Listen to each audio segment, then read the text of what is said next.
Hey, is this working? Let's see. Am I live? How do I check? Um,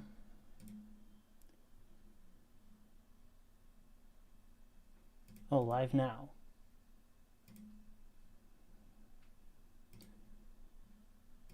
Let's see. Streaming software. How do I look at my current live streams? Hold on.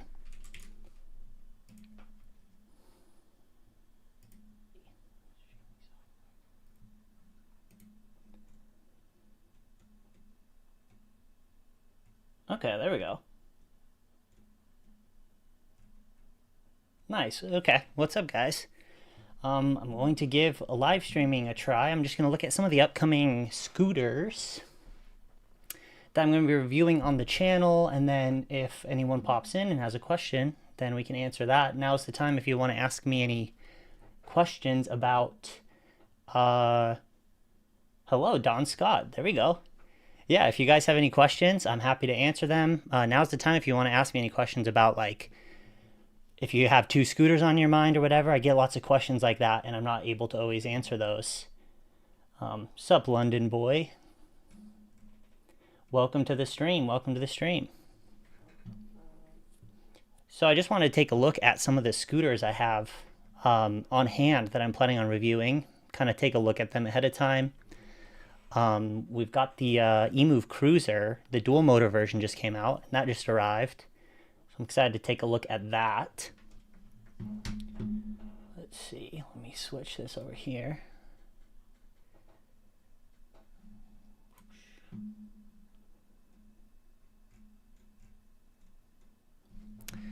So this one's interesting. The dual motor version is really interesting to me because I think the biggest thing with the original Emove Cruiser was that one, the design was outdated, and then two, when they updated it, it definitely still felt like it was designed around being a single motor scooter. And so I was like surprised that they decided to do a dual motor version. So I guess the biggest thing for me is going to be if it's still stable when when it's at the highest speeds and that kind of stuff. And I'm also really curious to see if this price tag, this $2,000 price tag, is justifiable, because I'm not 100% sure that $2,000, I mean, that's like a really competitive price tier. But I am excited to take a look at it and see if it does live up to that price tag. I also like the new green color. The new green color is really interesting. They sent out the orange to me. I asked them for the green, but they sent out the orange. But it doesn't look like there's a ton of information about the dual motor version here. Or like there's no pictures or whatever. But, so let's take a look at some of the specs here. Emove Cruiser V2 is all-wheel drive. It's here. Dual 60-volt, 25-amp sine wave controller. So we got sine wave, which is nice. Obviously, double motor power. Waterproof Higo connectors. Hydraulic 2-piston brakes. Yeah, the brakes were good on the original Emove Cruiser and on the V2 and stuff. I tested the V2. I did a video of it over on ESG's channel. Looked at that one, and it actually did a little bit of off-roading with it. 44 miles an hour, I guess, is the big selling point, right? Arcanine, I was thinking more like a $1,500 scooter. Yeah, that's, I mean, the price or the speed kind of lives up to what you would expect at the price. I mean, kind of my favorite $2,000 scooter is like there's the Nami Klima, and then there's the Max Fun 10 Pro, and that scooter is those scooters both go like 43 miles an hour at the highest. So I don't mind the top speed. It's more just that it doesn't feel like the design of it is meant to go that fast, if that makes sense. But it'll be interesting to see. I haven't actually taken it out yet. I've only unboxed it, but I haven't actually taken it for a ride. So that's kind of the biggest thing I'm going to be looking for. And also to see if it actually lives up to that 50 mile an hour or that 50-mile range, because kind of the biggest appeal of the Emove Cruiser, even when it was kind of felt outdated and older, was that it, had the crazy range that it had. This is nice too, that if you got the original V2 and you like the single motor version and you want to upgrade it to a dual motor, then that is an option. I do really like that. Let's see. $500. So, I mean, that's about the price of, let's see, that's the price difference of the two scooters. 2,000 for the dual motor, 1,500 for the single motor. Yes, you do get 60 volt. How does that work? If you do the conversion, how do you go from 52? Do you get the, oh yeah, new controller and stuff? Interesting. Very interesting. 60 volt, 30 amp hour. So it's the same size battery. LG cells, 20-degree climbing capacity, IPX6. They have all their procedures here. Crystal clear display, 3.5 inch. So it's like all the same stuff. Like I've taken it out and looked at it. I talked about in my recent video with the like collapsing stem like this. I don't love it. I wish they would have gone to like a solid stem, but I got a fault with the second-hand KQi3 Max, but the back wheel was replaced with a tube one, and the back motor isn't the same. I think there's rubber in between the rod and bearing. What should I do? That's the one thing that I'm not good at. I'm not great at maintenance. I haven't had to take care of a ton of issues with my scooters, so I'm definitely not the person to ask, unfortunately. I have a Yumi Hawk. Let's see, Yumi Hawk. I like the Yumi scooters. I like the, what did I review? The Raptor. Yumi Hawk 1320. No, I think Yumi is good. That's one of those brands I just heard a ton about for so long, and I was glad to finally review one. I definitely think that they're good scooters. Dang, there's a lot of reviews. What's up, guys? What's up? Welcome in. Welcome in. Thanks for dropping by. We're just looking at some scooters, some upcoming reviews. If you guys have any questions, let me know. Yeah, I definitely want to. I do have a connection with Yumi. Obviously, they reached out to me for a review, so I'm sure if I just reached out to them, they would definitely send some of their scooters out. I would love to be able to try a few more of them. Some of them are a little iffy, like this Y11 Plus just looks like a really bog standard like Alibaba scooter, but they definitely do have some models that interest me. The Old Spice. What kind of mod did you put on your Klima except for the PMT tires? I actually don't have PMT tires on my Klima. It's just completely stock. I definitely think it doesn't, like, you can do some modifications, but out of the box, it's such a great scooter. Oh, you have the Pro version? Let's see. The Hawk Pro Wide. 6,000 watts. That was the one thing with the Raptor, that the wattage, they claimed like 10,000 watts or something, but it definitely wasn't outputting 10,000 watts. I definitely think that claim was completely bogus. Opinion on electric skateboards. I love electric skateboards. I honestly think that they are the funnest and most convenient PEV, but they're not very popular, and like the learning curve for them is kind of tough. And so that's the only thing, and I think that's why less people ride them. City Pro 2024, pre-ordered the Apollo Phantom 2. Nice. Yeah, so the Apollo Phantom 2 is another one that's on the way. And I'm actually really excited to take a look at the Phantom 2.0. I think this is kind of what the original Apollo Pro should have been. I was hoping for a little bit better price than this.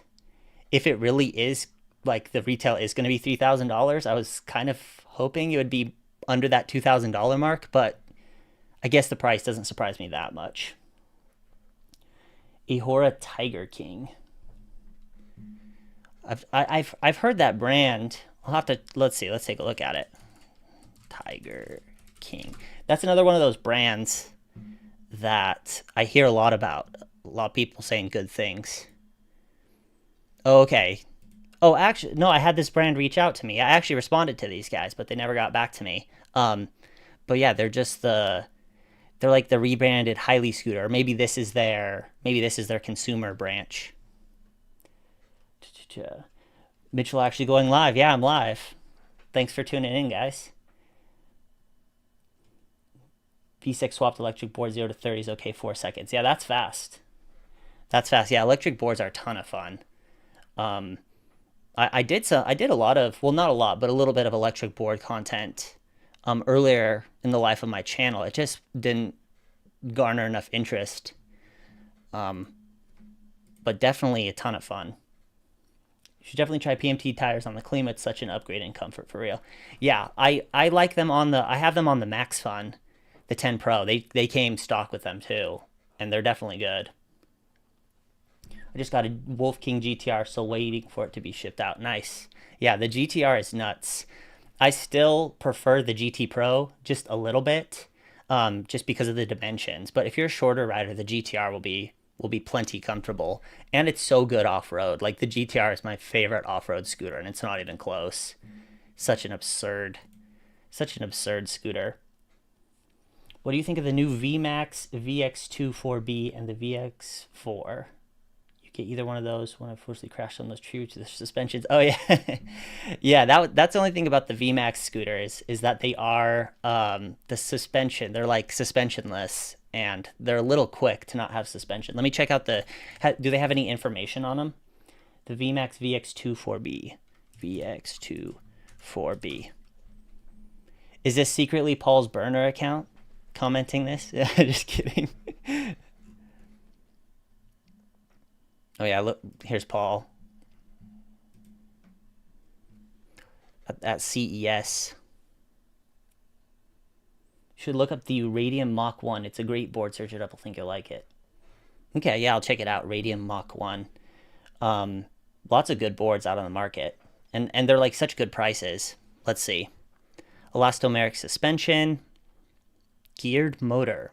Designed to absolutely crush hills. Top speed is 19 miles an hour. 15 miles of max range. I do like this new display. This new display is really nice.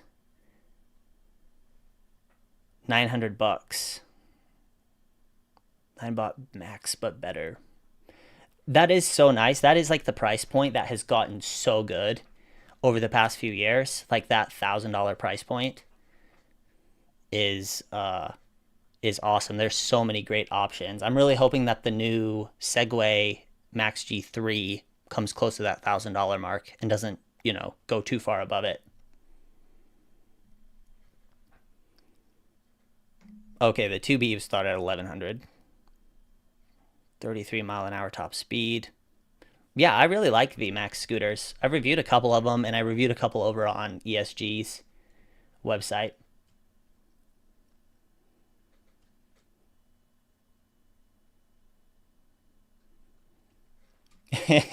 The Apollo Go is about to be blown out of the water by the VX2B with twice the battery size, larger tires, and more power, only being 10 pounds heavier. You're really convincing me that you're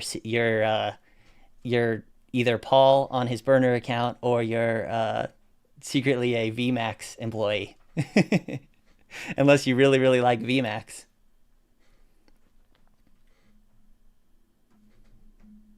Anyway, let's take a look at the Phantom 2.0 because this one's on the way. I'm going to be reviewing this one in the coming week. So I did watch ESG's review of it. Ramir did an awesome job. Shout out to Ramir. Definitely the best host on ESG. And but I think the big catch that everyone in the comments is talking about is the price, and then also that it has cable-driven brakes.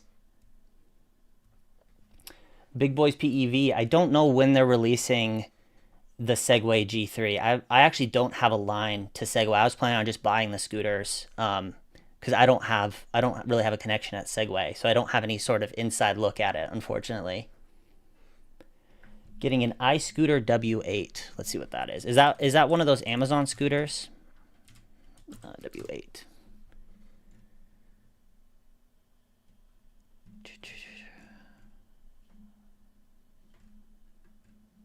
Or is it one of the, is that the one from the TikTok shop? Love my current VMAX VX4. Hybrid tires actually helped me ride through a snowstorm. And no, I'm not Polar VMAX at all. I'm just teasing you.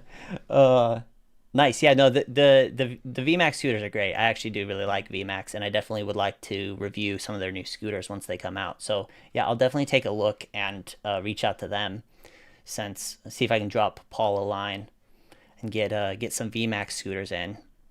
Which one is it? Is it this? Are you in France? Electric Venom? Oh, is that? Oh no, Electric Vroom. iScooter W8.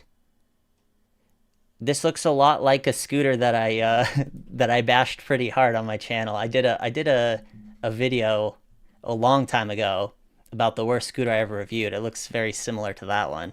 Not saying it's bad, but I definitely think that these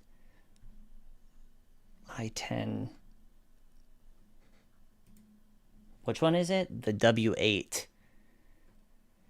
If it's around this $500 mark, I definitely think that it's worth getting something a little bit more name brand. This is one of the industries where it makes a lot of sense to buy name brand, because they follow all the safety guidelines, and it's not just like a cobbled together parts bin scooter that you're going to get if you go Segway or New or something like that.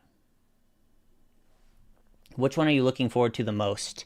Um, Probably the Apollo Phantom, just because I'm curious. But the more I look at it, the more it definitely just seems like a mini Apollo Pro. This is kind of probably what the Apollo Pro should have been, and kind of the price it should have costed to begin with. But I definitely am not. I'm definitely not of the mind that, like, oh, if it's not as fast as other scooters at the price, or if it doesn't have this specific feature that I want at the price, then it's not worth it. I definitely do really like Apollo scooters, and that's not a biased opinion. They've never paid me any money to do a review or to talk about their scooters. So I definitely just like Apollo organically.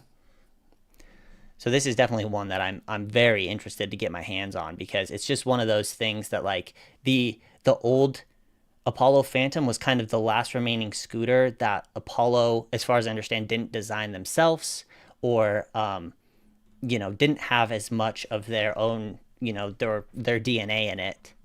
And so I'm curious to see what a 2000-ish dollar scooter from Apollo looks like and feels like.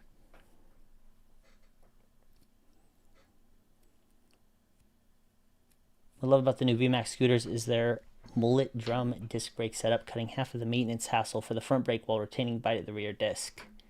Yeah, I definitely like. I think there's a lot of ways to do brakes, and they can still be good, but I will always be partial to disc brakes. That might just be because I come from mountain biking, and if you can, like, disc brakes are, like, not expensive, and so that's the only thing, is that, like, if you can put disc brakes on it, why wouldn't you? That's just my personal opinion on it.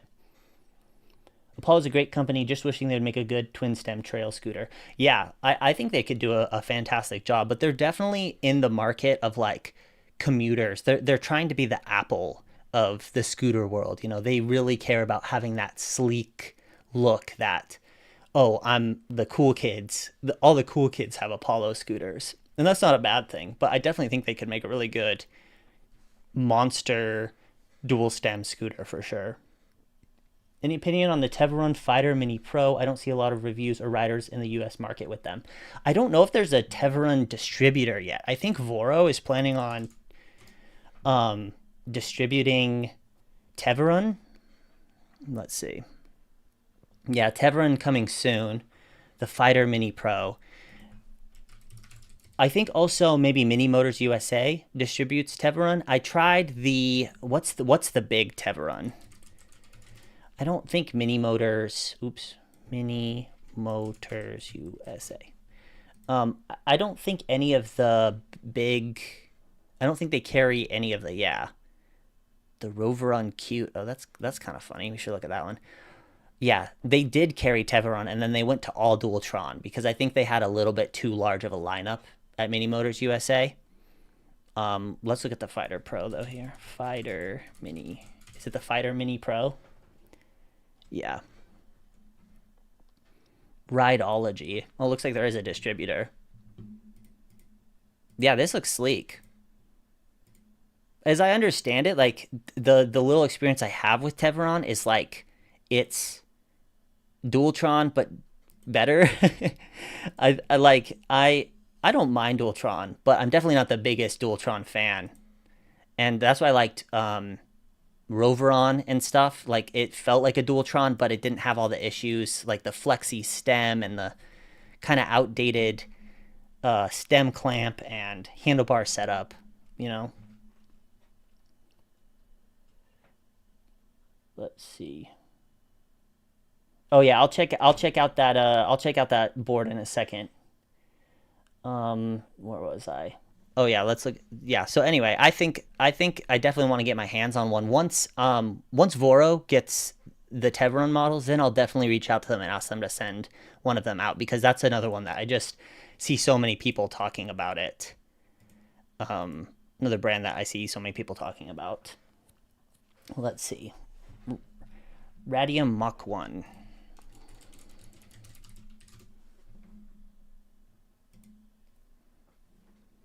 Oh yeah, this is a this is a whole different league than what I've ridden. Yeah, I've tried a couple of these like insanely fast sport boards and they're just a little bit too fast for me. It's something I definitely need to work into. You know that like feeling when you're standing on a skateboard? I don't know if you guys have ever felt this, but like and then someone kicks out the board from under you and you just like immediately fall over. That's like what it feels like trying to ride one of these things. Let's see. Well, I live in a big city where e-scooters are the most efficient daily drivers to get around, so being maintenance free as much as possible with drum brakes is paramount.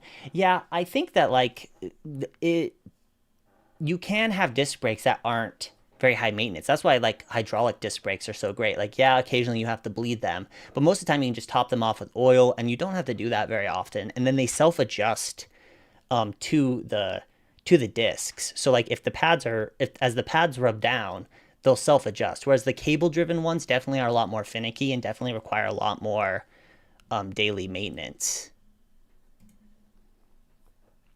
Switch to Dualtron. Yeah, I saw it on Voro coming through. That's why I was curious. Yeah, I'll definitely, Christopher, I'll definitely check out. Once Voro gets those in stock, I'll definitely see if they'll send one out to me. I think I have ridden the Fighter Supreme. I think that's the one that I tested when Mini Motors carried it. When I went to their distribution warehouse and tried a few scooters. How's your current VX2 Pro that you crashed? Still running well? How many miles so far? I'm just curious so I can remain confident on my VX4. My current VX2 Pro it's totally fine. I honestly haven't ridden it a ton. And my review for it ended up going up over on ESG's site. But yeah, I like it. I think it's great. I think the only thing it needed was a little bit of suspension. I definitely would have liked a little more. Just it felt so fast for a single motor scooter and not having any sort of suspension at all.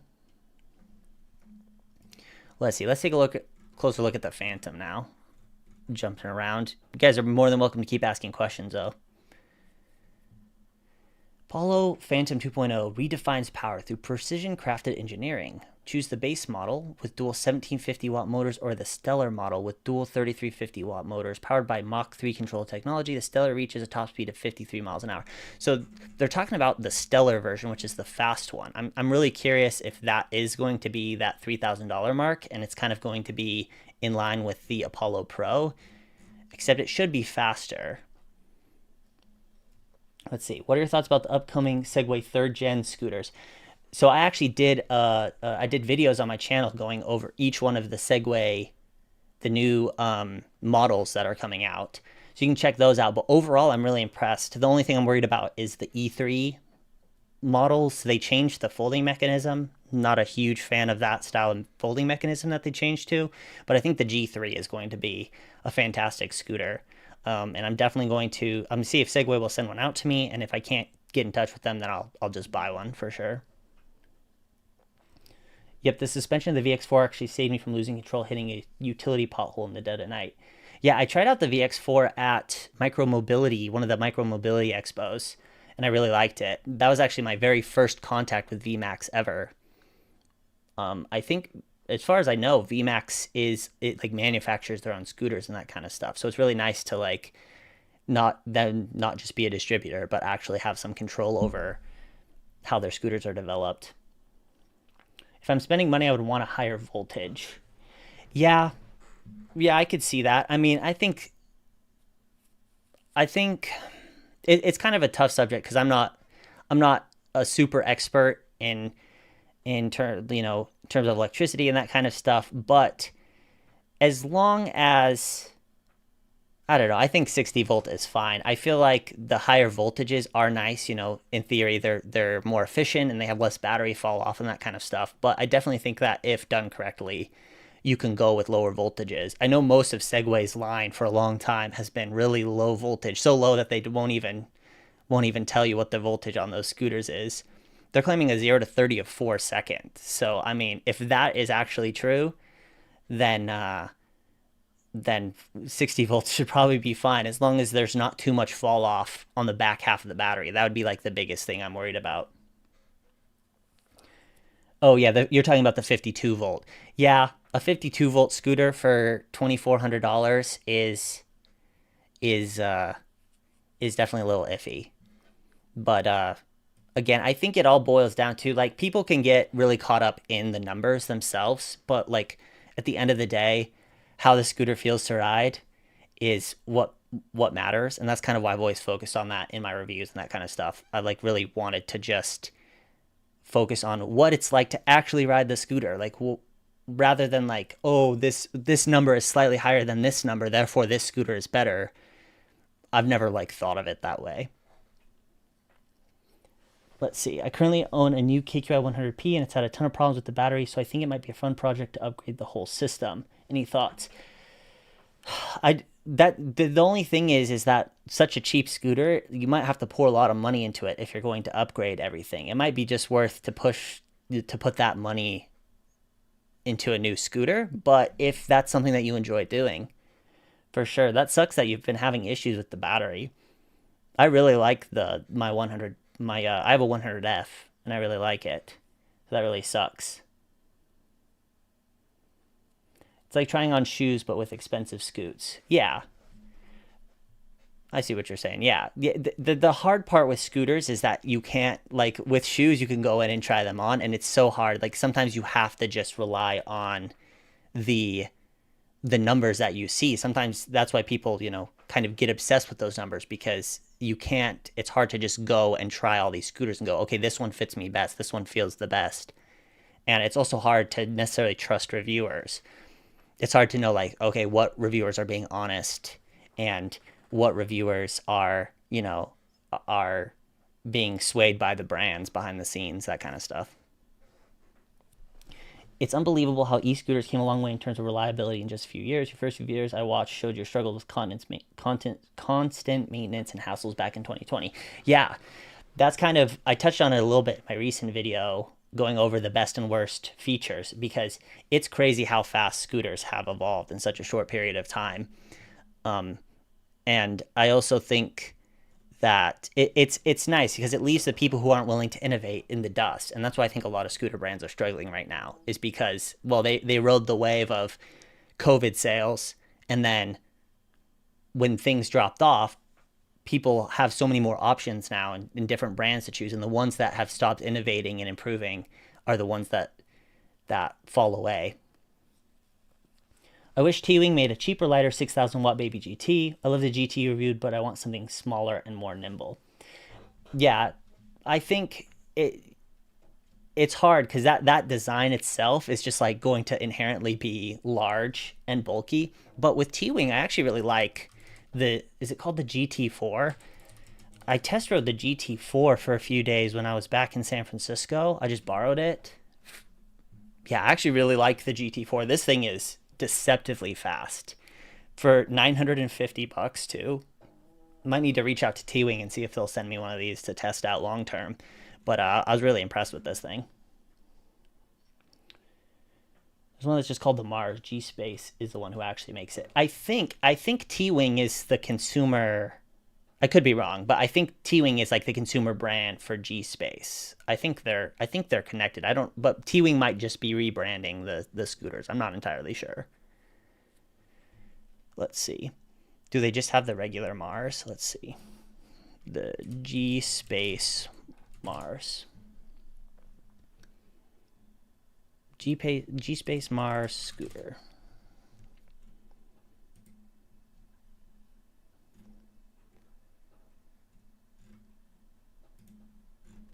Do they have just, is this just the regular Mars? G-Space Mars 11? These oh, there we go. These manufacturer websites like never work very well. Dual 2000 watt motors, 45 amp hour battery, 72 volt, 100 kilometer top speed. Yeah, that's like exactly what, that seems like exactly what you'd be looking for.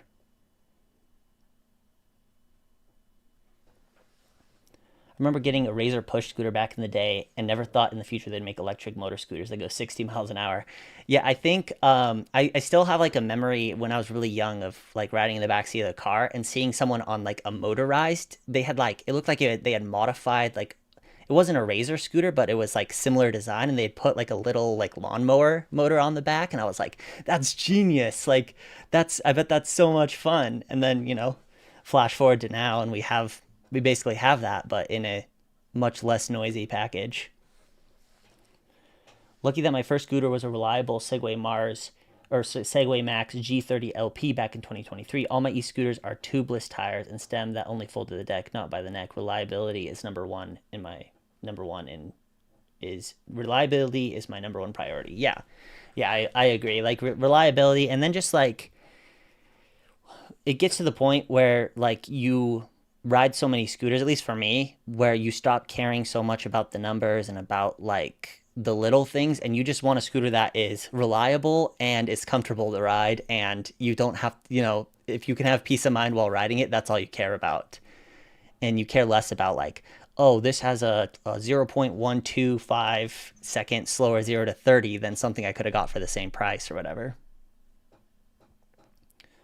Do you prefer e-scooters or e-bikes? Definitely e-scooters. E-bikes, I've come to kind of dread e-bikes just because they're so insanely bulky, and just like I like to put a scooter in my truck and go and ride somewhere else. I don't always leave from my house, and like doing that with an e-bike is such a pain. And I think e-scooters are a lot more fun. But yeah, maybe something like a Suron, that kind of category might fill that same, need for speed. But I think the portability of scooters is so nice compared to e-bikes. I too came from a cycling background, but e-scooters made me far more confident sharing the road with cars due to their higher speeds and making me more upright and visible and better to see in the road. Yeah, I could see that. Yeah, I definitely, there are some times like I remember riding what's the Jackrabbit. I don't know if you guys have seen this. I did a review over on Rider Guide for this Jackrabbit, and I was riding it around the streets, and I was like, no one can see me, I'm gonna die. Like someone's gonna hit me. Like it was like below like if someone was in a big enough truck, I was below their sight line. I'm like, I'm gonna get run over by someone in a big Silverado or something.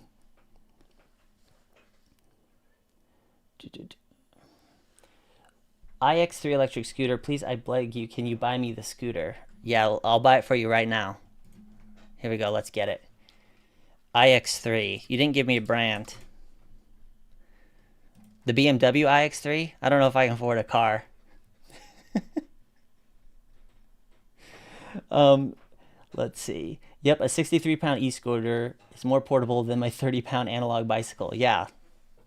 No, honestly, like I guess the lightweight, like I have a mountain bike.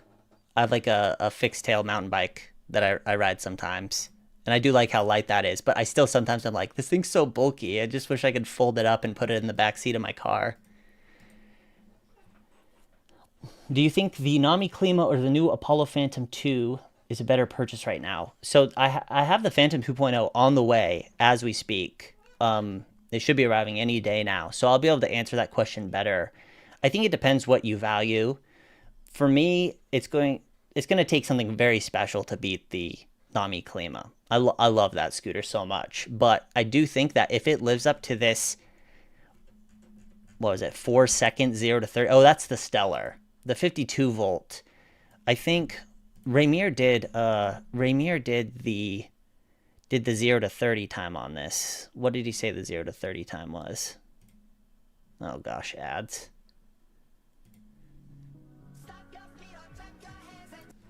Oh, hold on, let me switch this.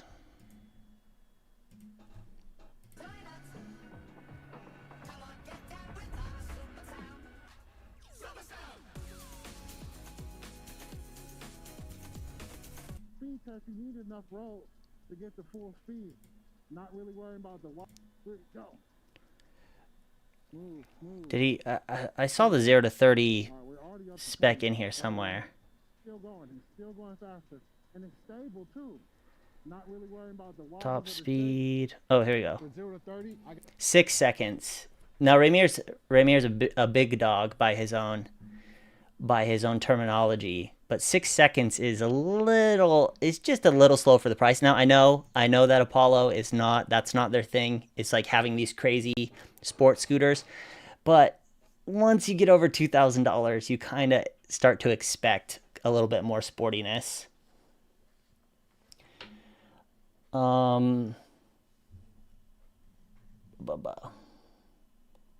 Best e-scooter for $500. The best e-scooter for $500 is probably the if you can find the new, is the KQI 300P, is that under 500 right now? No. 800. Maybe like a KQI 3 Max. I think you can get a KQI 3 Max for 600. Either KQI 3 Max or KQI 3 Pro is probably like the best deal, since these were originally like $1,000 scooters, and now they're on sale since the new versions are out. Let's see. Rainier crushing it at ESG's main host. Yeah, no, I've been wanting Rainier to host more for a long time. I'm really happy for him. I'm glad he gets more time. He's done a few like kind of evergreen style content videos where he looks kind of compilations of scooters, and like he always does the big dog videos. We did the big dog videos together. When did we do this? We did the hill climbing video together, and we did a big dog video together. Yeah, here's 7 months ago. And did we do another one more recently, or was it before that? Anyway, I'm really happy for Rainier. Where do you see the future of e-scoots going? The future of e-scooters, that's hard. I think not necessarily that we're plateauing, but I think we're kind of already into the refining stage. I think prices need to come down a little bit, and I think with the market being oversaturated, things will get a little bit more competitive, and I think we're already seeing that. But I think like what's been happening is that the kind of that entry level to middle tier has been improving so rapidly, and I think that's where most scooter sales are. And so for that reason, that's where most brands are going to concentrate. Like I think there's going to be people shying away from the super high end, absurd, over the top scooters because there's just not the demand for it. People like to watch content on it, but they don't like to buy those type of scooters. So I guess just more refining and better prices around that mid-tier segment is what I would expect. What do you think about the value of the Yumi Raptor? Is the Raptor still like $1,600? Yumi Raptor. The Yumi Raptor, yeah, $1,600. I mean, I think that's great. Like if you care about speed, you want like 50 miles an hour. Like it actually does 50 miles an hour. Now it's a little sketchy at 50 miles an hour, but every scooter is a little sketchy at 50 miles an hour. Hey, are you from Utah? No, I'm not from Utah originally. I lived in Utah for a little bit, but I'm originally here from here in Las Vegas, and that's where I am now. I finally moved back to Vegas because this is where all my family is. Let's see.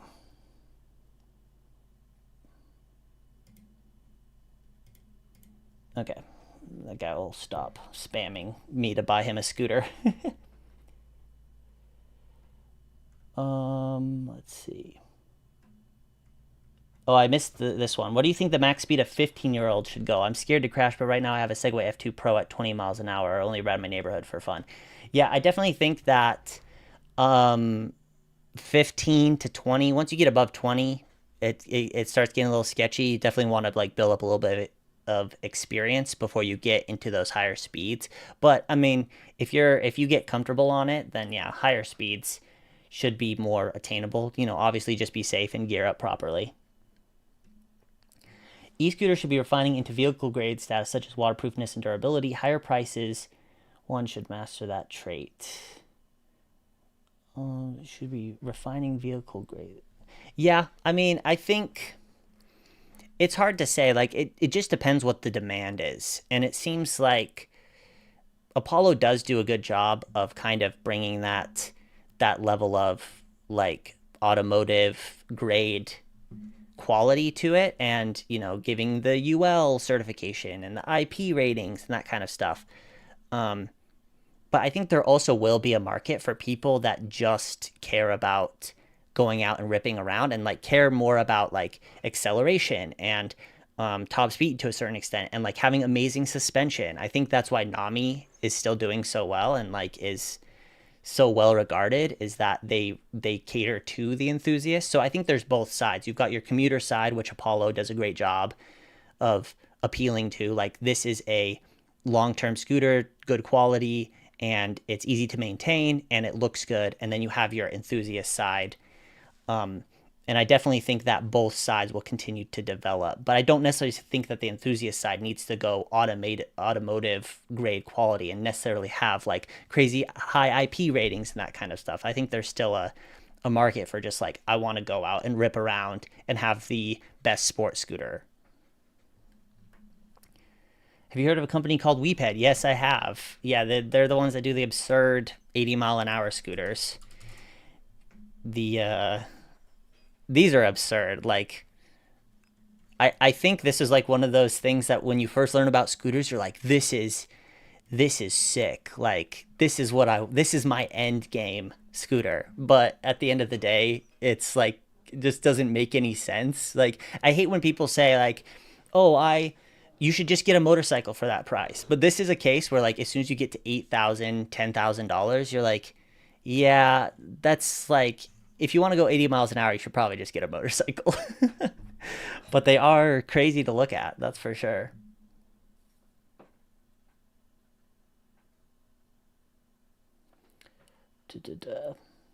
Any recommendations for scooters under $300, $400 that have high range and are durable? $300, $400 is a really hard price tier. You're like, in terms of quality products at that price, you're looking at like Segway and Neo. But range is going to be an issue at that price pretty much no matter what. What do you mean by high range? That's the thing. Like, with an adult rider, these are only going to be getting like at best like maybe 10 miles of range. You've got your like KQI 100F. This was on sale for $250, and then as soon as I released my video on it, it went up to $419. I still think that's an okay price though. But then you've got your like Segway E2. Oh, they discontinued the E2. They just have the E2 Pro. Segway E2 Pro. Yeah, $400. This is the Pro, and then they have the Plus as well. So like, one of those two is probably your best option under $400. Hard to beat the Bernie 2. Yeah, I love the Nami Bernie 2 Max. That scooter is probably the best sports scooter on the market still. I don't even notice I'm going over 20 miles an hour on my VX4 at all. With the Apollo Go, it feels much sketchier and less stable due to its skinnier tires and far narrower deck. The Apollo Go definitely is very narrow. It's got pretty narrow handlebars. That is definitely something nice about the VMAX models, is that they've got the wider handlebars. I definitely can agree with that. Okay, I know good speed. I'm 12, but not gonna lie, my why are you spamming my chat, 12-year-old? Here, go take a little time out here. Oh, sorry. Didn't mean to bump that. Sorry, guys. Any advice for getting scooters off of eBay? No, I've never shopped used scooters. I've only ever sold my scooters. So I guess just make sure the person seemed well off eBay. That's hard. Yeah, that's really hard to buy off eBay. I would say buy the scooter in person. So look on Facebook Marketplace and go and ride the scooter around and make sure it works well before you buy it. Yo, I'm 16 years old. I bought the Apollo Phantom 2. I live in LA and plan on cruising around the city and stuff. Honestly, for a 40-mile-an-hour scooter, do you recommend any gear besides a helmet and goggles? I think you should wear whatever you're comfortable with. I think helmet is definitely 100% necessary. And, this might be a controversial thing to say, but like you have to, the only person you're harming is yourself by not wearing more gear. So like you just need to have you need to decide what risk levels you're comfortable with. Um, but I think at least a riding jacket is worth it. Like wearing something that if you crash, it minimizes road rash. That's going to be your biggest thing, is that road rash is going to destroy you if you're not properly geared up and you crash. Found a couple of new KQi3 Pros for like 310 bucks used. That's a pretty good price. I think you can get the KQi 3 Pro for like 500 bucks new though, and then you don't have to worry about any like unknown issues from, that come with buying a scooter on eBay. Yep, scooters were originally built as more portable and compact storage alternatives to bicycles back in the 1910s, 1920s, called the Autoped with collapsible spins. The WePed is defeating that purpose. But I definitely think that there's still a market for this kind of stuff. I mean, clearly, like having boutique scooters, there's people that like scooters because they're scooters and it's different. And like with hobbies, there's always going to be people that like things because they're unique and because they're different. And so I think that's the only catch, is that like there's still going to be some demand for this, and there's going to be people that want to go look at this absurd thing that I have, that even though it doesn't make any sense, they're still going to want to buy one.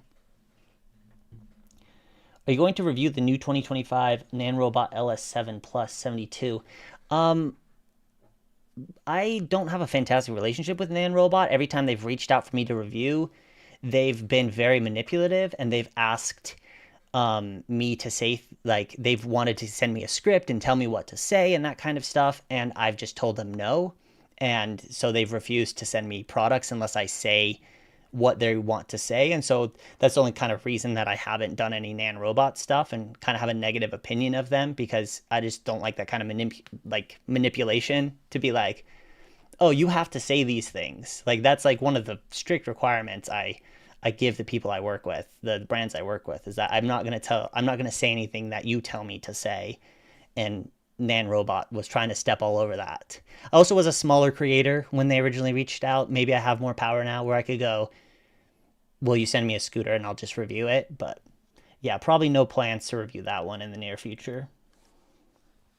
I purchased the InMotion RS Lite, and a month later it's still 2,500 at Voro. What do you think of the InMotion RS? I really like the InMotion RS. I think that's a great scooter. The folding mechanism's a little convoluted for no reason, but it is an insanely fun scooter. I don't love the twist throttle on it. I don't think high-speed scooters should have a twist throttle. I think it's a lot harder to corner at high speeds and have subtle throttle control. I think there's a reason why Nami uses those vertical thumb throttles. When we were at the event that ESG put on, it was called Rider Fest. Rider Fest, there were the races, and Paul raced the InMotion RS, and that was one of the biggest things he noted, was that he liked the twist throttle for just cruising around, but he didn't like it in terms of like a racing scooter. But in terms of just like if you just want it recreationally and to ride around, it is an insanely fun scooter. Gloves, yeah, gloves is good. Motorcycle jacket, motorcycle pants, motorcycle helmet, leather motorcycle gloves. Yeah, again, it comes down to like your risk tolerance. Like me personally, I don't wear that much, as much gear as that. I still wear like a motorcycle jacket, and I still have gloves most of the time and a helmet and goggles. But it definitely is something that I personally believe that people need to decide for themselves how geared up to be. And so I'm not a crazy safety fanatic. Like you have to wear this stuff or I'm going to get angry about it. Blah, blah, blah. Is Nami releasing any newer upgraded models? Yeah, I think they're releasing Nami scooters. I think they just released blah blah blah blah. What was is the Stellar? She takes you home. I don't think I've ever visited the official website. She looks like you. I think there's the my internet's kind of lagging here. Is that there's like I think it's called the Klima Stellar or something along those lines. So I think they're slowly upgrading their current models is the biggest thing. Oh yeah, L. Johnson answered that one as well. Question: do you still have your original Varla Eagle 1? Yes, I do. It is in my garage, and that's the scooter I think I have the most miles on. I think I have close to 1,000 miles on that thing. Um, but I did like a ride on it where I went off roading and it was like wet and dirty and it got all caked in mud. And I even squirted it off, and that thing still has mud in every single crevice and crack.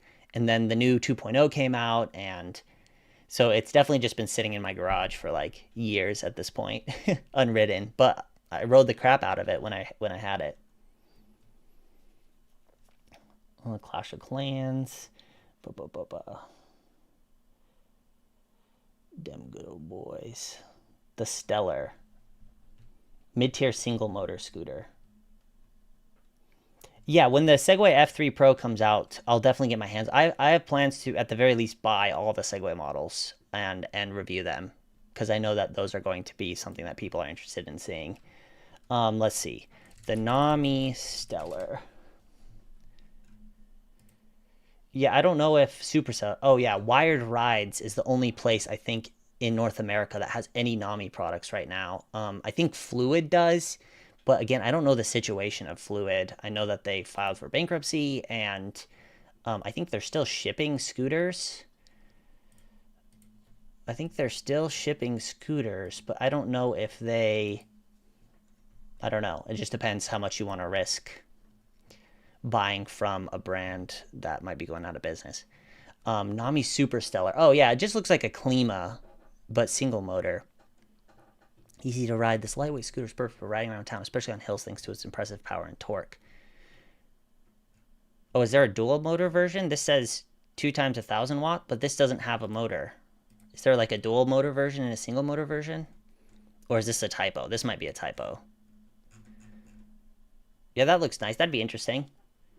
It looks like they have it in stock. Maybe I'll reach out and see if they'll send out a Nami product. Thanks for the feedback. Also, how do you feel about Apple Find My on the Phantom and the NFC stuff? Is it a gimmick for you or kind of useful? The Find My stuff, I think it's nice as for peace of mind.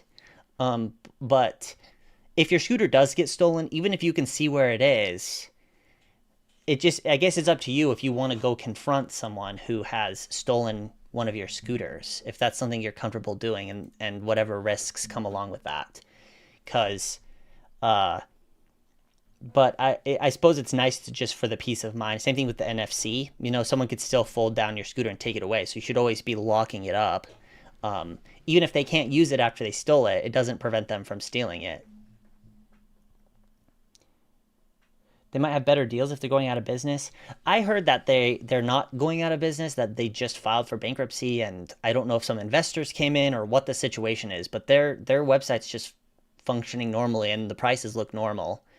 So I don't know. I know a lot of scooter brands are struggling, a lot. And there's some that I haven't confirmed, but some that I have hunches are struggling. It's a tough time for a lot of the scooter industry. Dual motor version is the normal Klima. Yeah. Okay, so the Super Stellar is just the Klima, but single motor. I'd bring police officers and never confront someone that stole my property. That's the issue. I don't know if this is true, but everything I've heard is that even if you know where your property is, it's really hard to get the police involved. At least in the United States. It's just a tricky gray area for them, as far as I understand it, that it's hard for you to go to them and be like, oh, here's where my scooter is. Go get it for me. From everything I've heard, that they won't just do that, and that you kind of have to do it yourself. But I don't know how true that is. I've never had a scooter stolen. And I think if I did have one stolen, I would just kind of chalk it up to to bad luck, you know, that it's hard to say that, but sometimes you just go, well, that's like actually my brother had his scooter stolen from college. He's at college right now and it got stolen off of a bike rack. Like the lock got cut and it's like even if you knew where it was, do you want to go try and confront someone that stole your scooter or figure out what pawn shop it's at? Even if you like figure out like, oh, someone pawned it, I'm going to go find it. It's like you can't really go to the pawn shop and be like, oh, this is mine. How do you prove that? I don't know.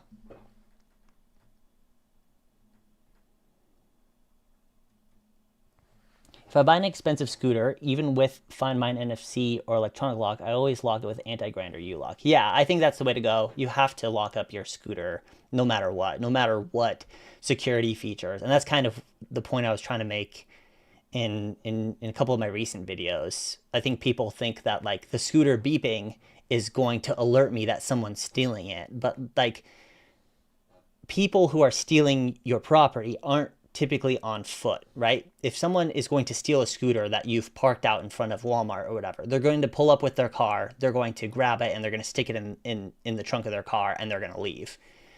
You're not going to actually have time to react to that. It's not like, oh, I hear my alarm going off. Now I'm going to go run and get it. And I'm going to be able to apprehend the snatchers. Like, I don't, that's not really how it works.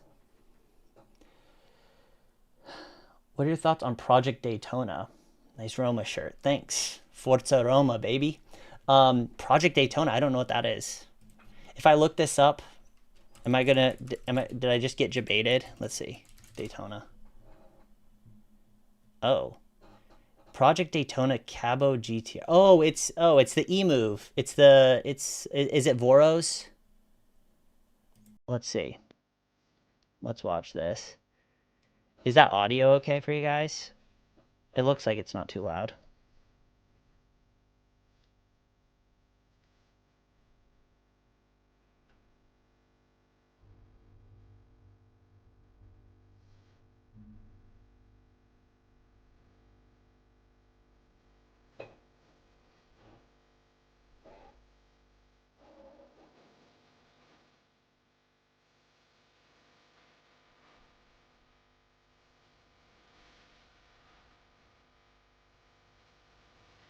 Oh, can you not hear anything? Oh, they didn't show anything. They just showed them getting ready to go. Anyway, it was just music. Okay. Yeah, interesting. Very interesting. Can you guys hear it now?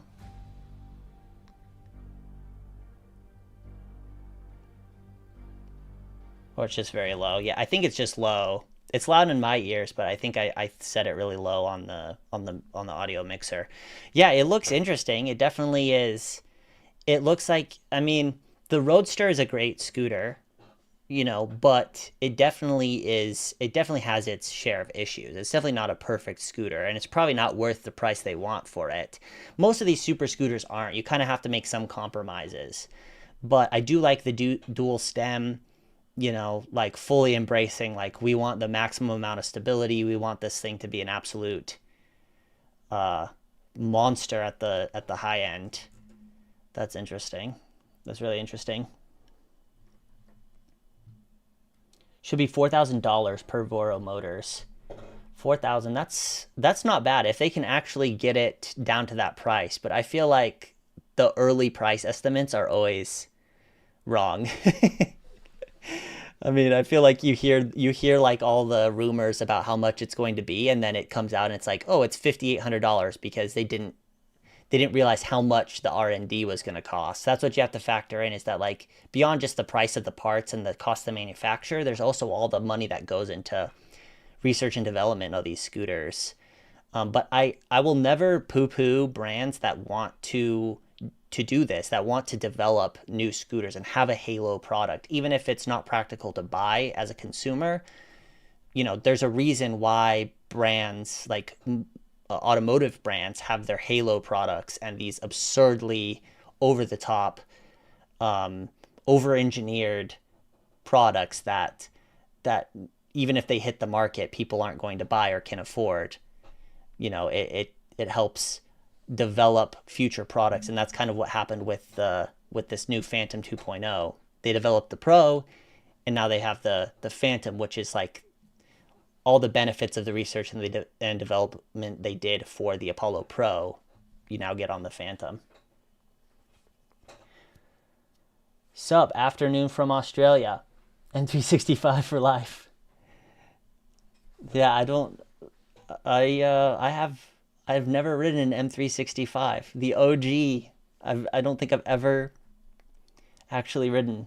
Thing looks like it's 200 pounds. Yeah, it does. It does. It really does. It probably will be. But, this is kind of like getting into the weeped territory where you're just buying it for the sake of having an absurd electric scooter, not because it fills any actual need. And, you know, but maybe at $4,000, you're like, well, that's not an insane price. Scooter has a lot of red flags. Hopefully, they'll work all of them out before they release the scooter. Yeah, I mean these. That's the thing about these small batch boutique scooters. It's like they always seem to be plagued by issues. Either they have to steal a ton of components from other existing scooters, or they like have to work out all the kinks themselves of developing an absurd, like unique scooter like this. Do you have another channel for other stuff? I'm asking because of Pokemon in the background. No, I don't. I don't have another channel for stuff, but I do play the Pokemon trading card game, or at least I used to play it really competitively. I used to travel for tournaments and stuff, and then just running this channel, and I just had a kid and that kind of stuff. So it's been tough to play. But yeah, it would also be tough, I think, to run another channel. But if I keep getting enough requests for it, I might start doing it. I just don't know how much interest there is for things that I'm interested in. Like the games that I play are like I like deck builders, and I like strategy games and that kind of stuff. And I just don't know how many people who watch scooter content are also going to be like, yeah, I want to watch him play card games. Just got my Mantis V2 out of the repair shop, ready to hit the road again for another 1,000 miles. Dang, you got 1,000 miles before needing to go to the repair shop. I think I have 750 on my Mantis, and I had a ton of issues through that. But I had the V1, and that thing was a disaster. That thing fell apart at like 300 miles. It looks giant, yeah. It looks big, but also this rider could just be a little bit smaller. If it's the same one that showed up to, oh no, no, it's not. Oh, I thought it was the same one that showed up to Rider Fest. He's a small guy that they had riding for Voro at Rider Fest. Or no, maybe Melvin. I think Melvin rode at Rider Fest. Let's see this. Oh, ads. I have YouTube Premium on my personal account, but does he just 32 minutes? What's he talking about for 32 minutes? Looks kind of cool. I assume this is just a prototype. Oh, this is in Vegas. Oh, this might have been at CES. Kind of cool. 1,300 miles. Dang, that's impressive. I don't think I've ridden a single scooter that far in one go, so it's interesting to hear like kind of where people run into issues because I'm always moving on to the next scooter, so I never really rack up a ton of miles on a single scooter. Do you have the Pokemon app GPS coordinates of players use for mapping unknown location of the word conspiracy theory? I'm not sure what you're referring to. Or is that a Pokemon? Is that Pokemon Go thing? How old's your kid? How does it feel to be a dad, dude? My kid is 3 months old.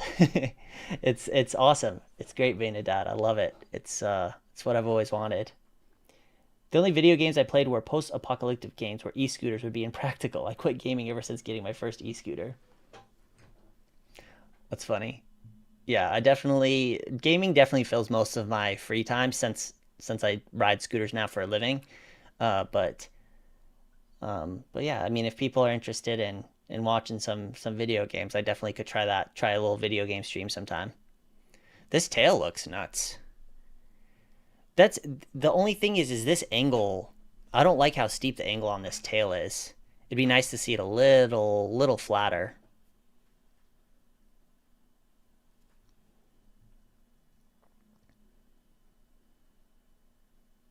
It looks good. They did a great job with the design. It definitely looks better than the Roadster. Looks more practical than the Roadster. XOD brakes. I wonder how far along in the process they are. I'll have to talk to Voro about this and see see what the situation with it is. Talk to Melvin. I got into a pretty savage accident versus a cyclist who was going a wrong way in the bike lane at night and shattered my elbow. That's crazy. That's nuts. That sucks that you also have to deal with cyclists being morons in addition to normal. What is this? Oh, is this his whole CES video? Probably his whole CES video. But yeah, that sucks. You have to deal it to cyclists as well. That's the thing. Is like cars hate you, cyclists hate you. It's hard being a scooter rider. Woe is me.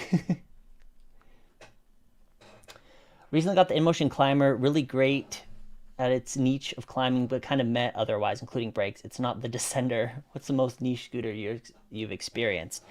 Yeah, the Climber is one. I definitely liked the Climber, but it's like big upside is like, oh, it's got dual motors and it climbs hills really well.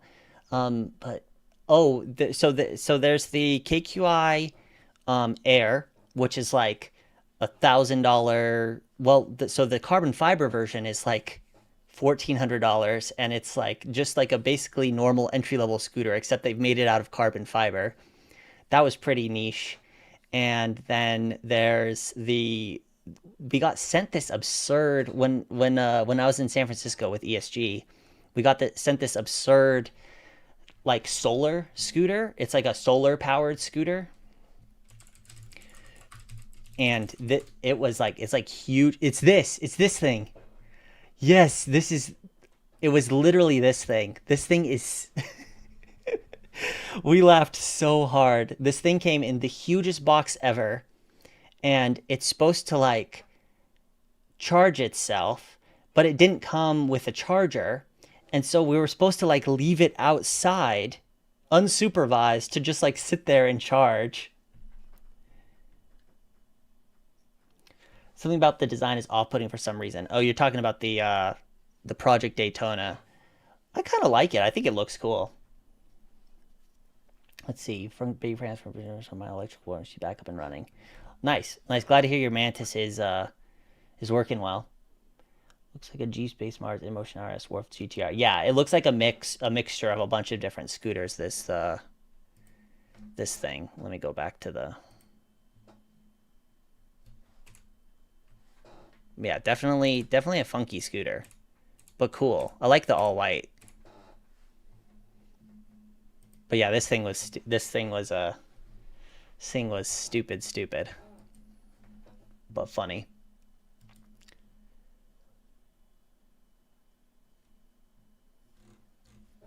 Okay, so I guess we talked about the Phantom a lot. So let's talk about this thing. I have this thing sitting in the garage. I've had a couple issues with it, and we're trying to fix it, but I'm very much looking forward to reviewing this thing. This thing is absurd. It's having some issues with the display. I think it just needs a new display, but no, it's not this one. Yeah, it's not the big one. It's this one.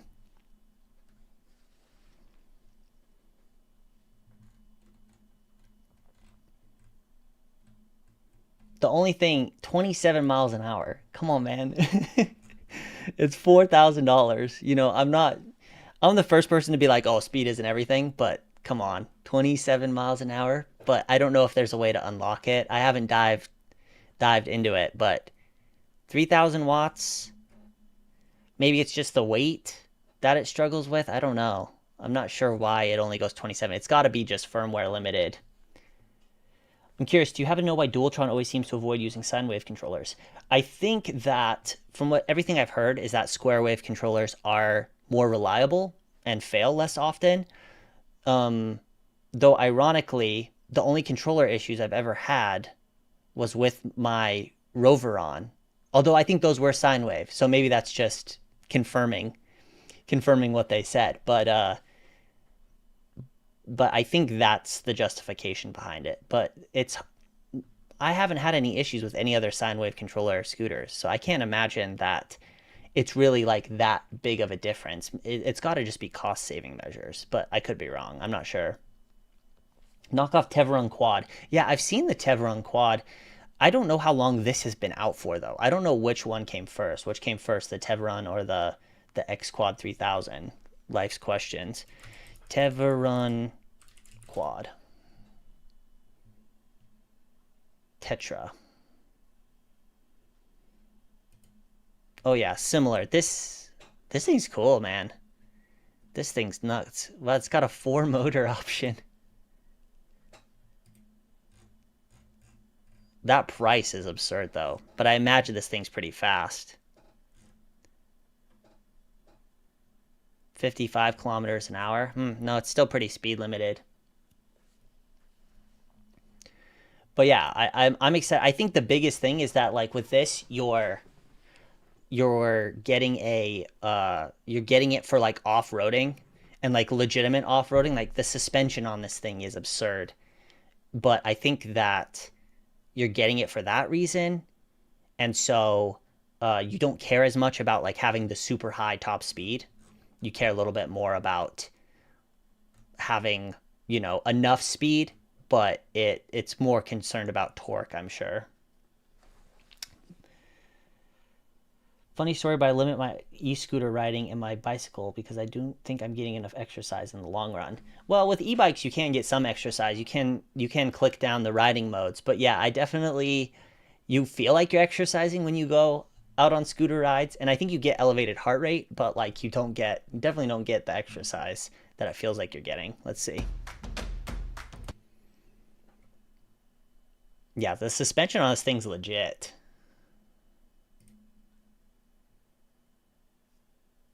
Oh, sorry, it's off center. It's got the independent suspension. It's kind of like a dirt skateboard, but it has the handles. So in some ways, it's got less street cred than a dirt skateboard would have. But you don't have to strap your feet in. It looks legit though. I was so excited to ride it. I was so disappointed that I had issues with it. Oh, it's also got a golf mode. That's awesome. You'd have to find a course that'd let you use it. I think it has a golf bag attachment. I actually had a brand reach out to me that makes like golf bag attachments for scooters, but it's kind of tough to have an electric scooter. Find a place where they'll let you bring your scooter onto the course. For being slower, it looks like fun on the dirt. Yeah. Yeah, I think that's the biggest thing because you don't need... Oh, yeah.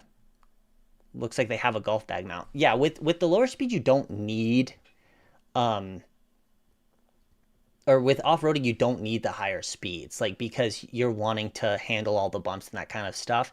So in some ways, I think it's okay. And when I do get it running and actually go out and test it and that kind of stuff, I'm 100% going to be doing it primarily in the dirt. This is something I'm going to load up and go find a mountain bike trail and that kind of stuff. I'm curious how difficult it's going to be to get used to riding this thing because you kind of already lean to turn, but it definitely, because like it's turning both front wheels, it feels like it might be a little bit different of a motion, a little bit different of a feel. But yeah, definitely looking forward to that. Sorry, I don't know if you can hear my chair squeaking. Need to oil it up or something. Yeah, but it's been sitting in my garage just like tantalizingly like saying, "Oh, come ride me." I'm like, I want to so bad. I wish you would just work. Kind of looks like a wooden plank on 4 wheels and a bendable stem. Yeah, I think it's just like the it's essentially just a skateboard. It's like they make these off-road dirt skateboards. I actually reviewed one on Rider Guide, kind of similar. Not as big, but kind of this idea.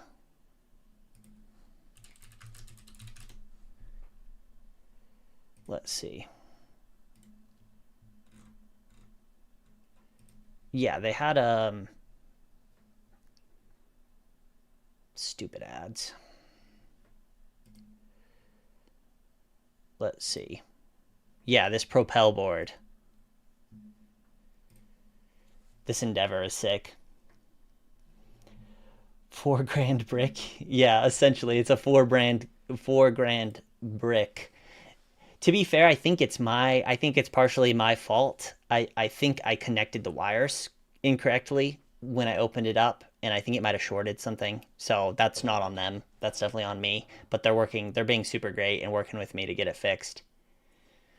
But it's kind of so like the idea is like this board, and then you just add a stem, and then you don't have to like because the issue with this board on the more intense off-roading is that you want like foot straps, and you can install foot straps on this thing, but it's definitely inconvenient to have those foot straps. It definitely doesn't feel, it's something you have to get used to, whereas this is a little bit more approachable for someone who doesn't have any skateboarding experience. You can kind of ride this, and you've got the handlebars and you've got all the control in your hand, because normally you have a little controller that like a little scroll wheel for a skateboard, but with this it's like you've got everything right at your fingertips. You've got a display. You don't have to like look down at the display in your hand. It's all like right there. And so I guess that's the upside. Yeah, like a mountain board but electric. So anyway, I'm really looking forward to checking this thing out. I'll definitely let you guys know once this is good to go. Let's see, what else do we have? We've got the Dualtron Victor Limited. So the Dualtron Victor had a long saga with this scooter, with the original Dualtron Victor, and they've just come out. I think that as far as I understand, this is a brand new version of the Victor, and I do really like this new. This is what the Roveron had, and it's got like the tail integrated right away. It's got the new EY4 display.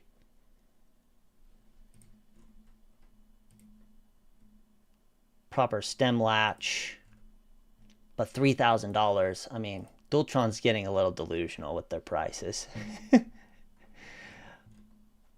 I spent so much money on my Victor. I bought it original. I was one of the first people to buy a Victor, and it's definitely one of those scooters that if I wasn't able to make content with it and like earn my money back through making content with it, I would have felt like I got a little bit ripped off.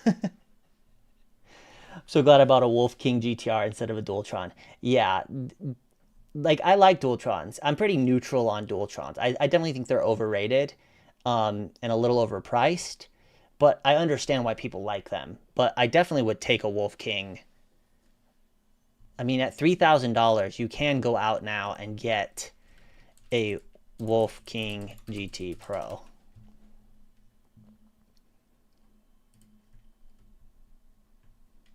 And like the fact that you could get this scooter for the same price as this scooter, to me it's a no-brainer. But there are definitely people that like love Dualtrons.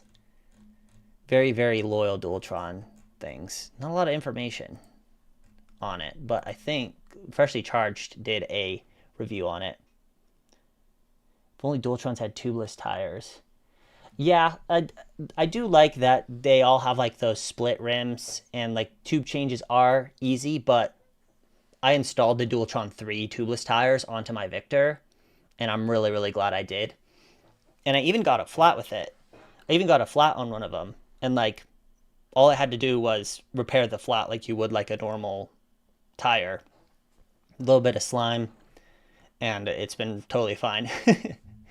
And that is the upside of the tubeless tires. Yeah, Base model Bernie too. Yeah, that's true.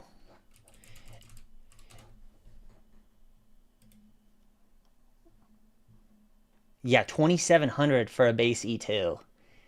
I mean, that's hard, man. That's so hard to to would you're at this price to get anything else? Nami Bernie too, 2700. Yeah, I guess the only thing is like, oh, it's a little bit older of a scooter, but if it ain't broke, don't fix it, right? Do you install slime right when you get your scooter or after a flat? So I used to install it right when I got scooters, and now I do it when I get a flat because um, my scooters tend to sit, and the slime can like eventually dry out and just turn into like a gross, crusty mess. And it's like, and if it's all settled at the bottom of a tire, then all of a sudden you've got like a layer of dried slime at the bottom of a tire. I like to just do it when I actually have a flat that I'm trying to fix. I have the base E2. It's amazing. Just hit 4,000 miles. You guys are crazy. I see some of these posts about how long, like on Reddit, about how far people have ridden their scooters, and it's mind blowing. Like I do this, I do this for a living, and I can't. I've never gotten close to 4,000 miles on a single scooter. I mean, combined, I would hope that I've eclipsed that, but like that's still an absurd amount of distance. Fluid Free Red has some questionable customer support, and they massively overcharge for all parts. Ask me how I know. Yeah, I mean, fluids on the ropes right now. Don't we don't need to punch them while they're down, but yeah, I think it's more of like every single person that's ever worked with any distributor has a bad story about them. It feels like it's more just that like in general customer service, and not even just the scooter industry, but just like every single industry is like not great. I mean, at the end of the day, these companies are trying to take your money and hope that you never interact with them again. And so when you do interact with them, they don't like to make it easy. Armadillos is water based.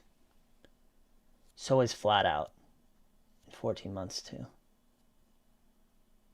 Dang, 14 months for 4,000 miles. That is nuts. Armadillos is water based. Are you saying that because it won't? What's I guess enlighten me on what how that differs from is slime not water based? Is water based better?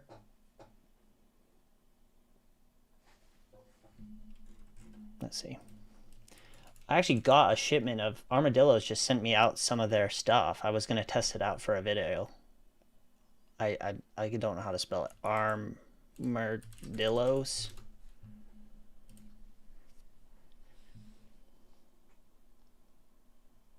Cabo's been great. They update me. Have been very helpful. Awesome customer service with them. Are you talking about Cabo USA? Which distributor did you buy Cabo through? Oh, the scooter's been wonderful to me. Yeah, yeah. The Bernie 2 is great. Have you done any? I'm curious what like modifications you've made on it, because I feel like they're so good stock. Like what could you improve with modifications besides like the paint and the deck and that kind of stuff? My Varla Pegasus, 5,500 miles on your Varla Pegasus. That's awesome. Do you have the original solid tire version, or do you have the tubeless tire, pneumatic tire version?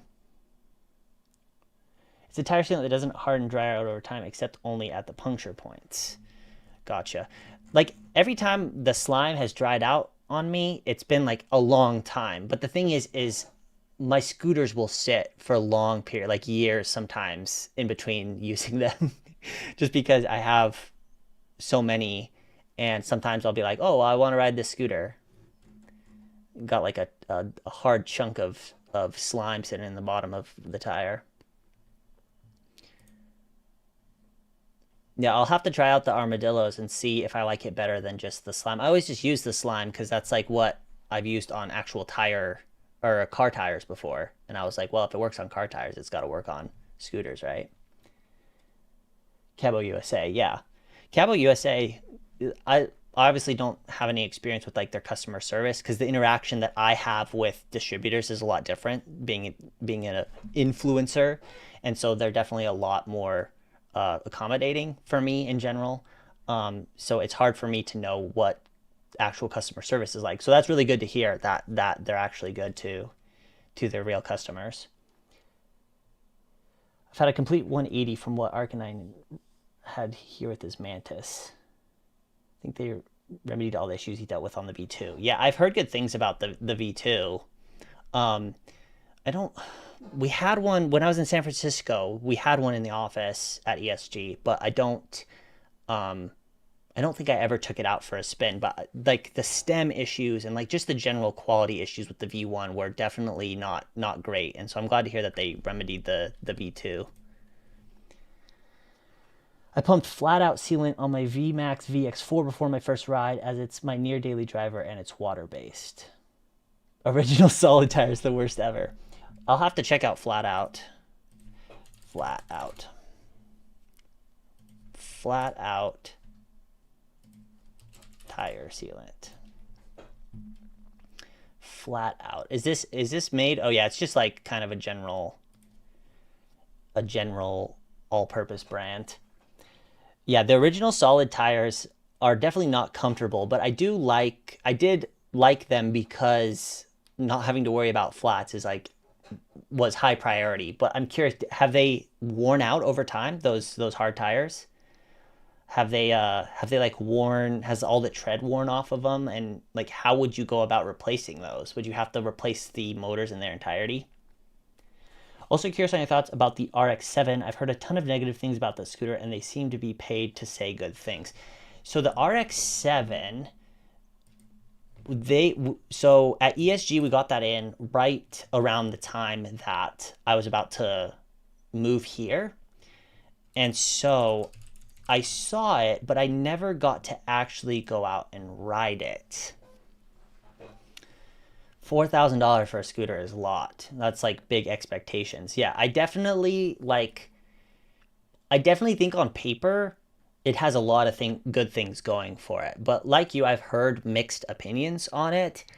I think it probably suffers from the same issues that all these like super high-end low batch scooters suffer from, in that like they just didn't have the time or money to iron out every single last wrinkle, and they go, oh, if we spend any more time developing this, we're going to go into the negative. We're going to have overpaid to develop this scooter, so we need to release it and start getting it out to customers.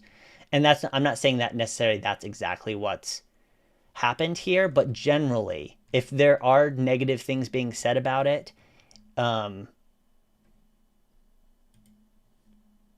if there are negative things being said about it, that's typically what causes them. It's just lack of development. This guy says just bad, that's all, but it's 5 stars. Once hit a 15-mile-per-hour turn at a really tight corner on my Segway F40. It slipped and fell sideways.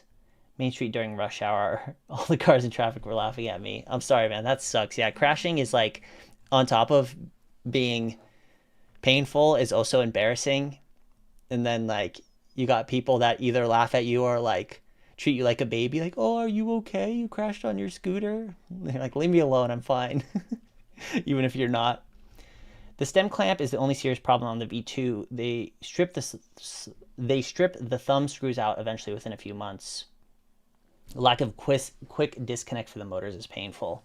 Okay, that's good to know. Yeah, I wish they would have pivoted away from those quick release levers quicker. Just like in general, the industry, those quick release thumb screws that you have to like make tiny adjustments on are definitely get annoying fast. It definitely makes you not want to like fold and unfold your scooter.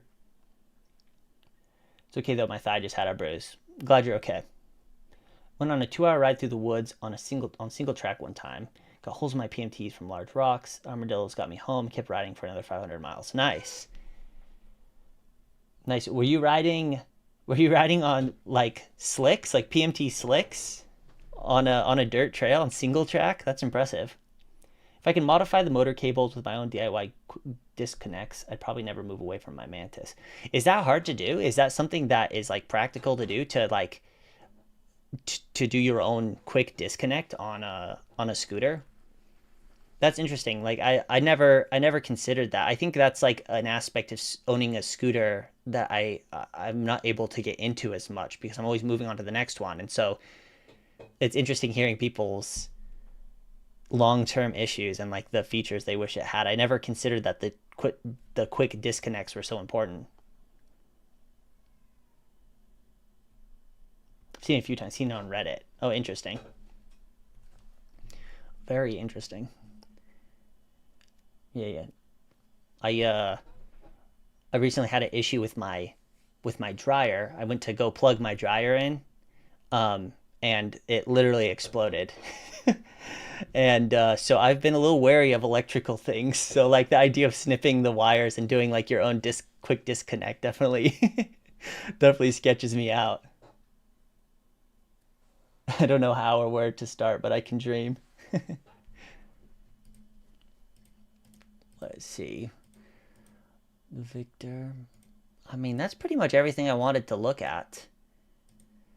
But I'm happy to hang out and answer any other questions with you guys. There's not, maybe I'm missing things like what new scooters are even coming out. There's all the Segway stuff, but aside from those and a few others, there's not a ton of stuff that feels like it has a ton of hype behind it.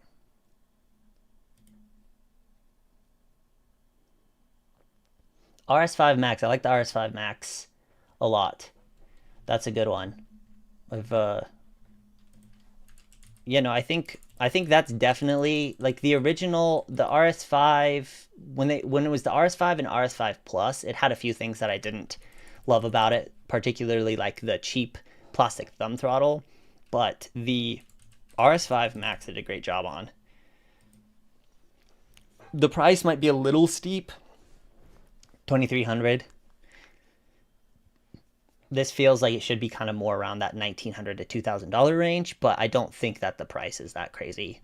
I definitely think it's a good scooter. It's one of those scooters that like I don't think it necessarily does anything better than any other scooter, but it just is really well rounded. Definitely a good one.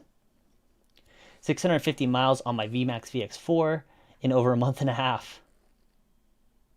So do you guys so are you guys commuting on scooters? Is that why, like, do you guys go to and from work, or is this all like recreational stuff that and you guys are putting that kind of mileage on it like recreationally?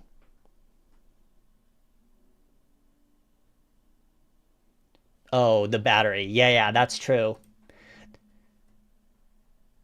Yeah, 50, well, 32 amp hours. Yeah, that's pretty sizable for the price. That's interesting that it has such a large battery with it also being removable. You'd think they'd be like, "Oh, let's do a smaller battery and try and push people to buy a second battery." But like it's nice that they have such a large battery on it. Definitely makes sense, like the battery's usually like what, half the cost of the scooter. I think probably a second battery for this is like 800, $900. Let's see.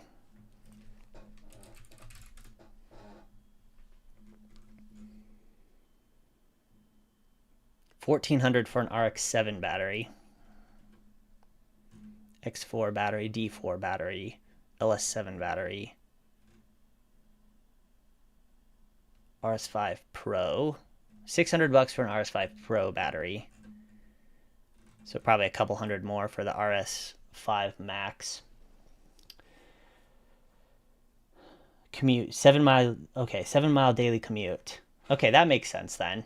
And then if you put any additional recreational miles on it, that does add up fast. I used to I used to commute to work on a scooter. That's like originally why I bought an electric scooter. But I bought like a cheapo one from Best Buy. Um, and then that thing eventually got a flat, and I couldn't fix the flat because it had a tube, and I couldn't get the tube off of the thing. It didn't have a split rim.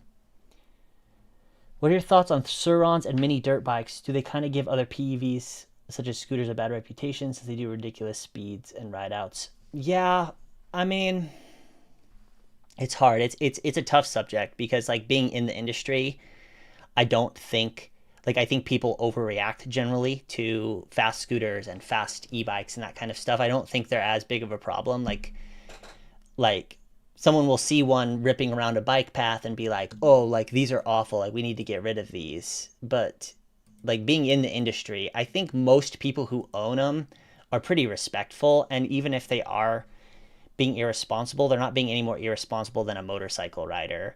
I think it's just because it's new technology. People like push back against all electric stuff, and I think electric scooters would definitely still have a bad reputation among the average person, even if Surons, you know, weren't as rowdy as they can be sometimes. Ride to work when I can, then ride around for fun. Super commuter, multimodal commuting transit through deserts. Save that money. Karoma C1. Hold on, I'll get back to you, Sweaty Squint, about your scooter. We'll look at that one in a second. Cover 15 miles per workday 3 times a week. 20 miles plus recreational grocery run days. Dang, yeah, you guys. So yeah, that's good to know that people are buying scooters to actually like get around and not just buying them for fun. Yeah, you only the Mantis V2 does not get 27 miles of range if you floor the throttle. You get about 12. Yeah, that's the thing. That's why I like to test ride all my scooters and test the range on them in the highest mode, so you know what like the minimum range is. Because I would get about 15 on my original Mantis.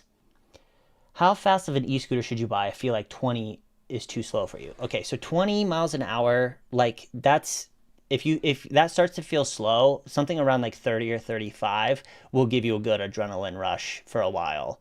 I think like that's kind of the speed where you don't get sick of it immediately, but like anything like 15 or 20, you kind of get used to really fast. So I'd look for something kind of in that $1,500 range that goes 30 to 35 miles an hour.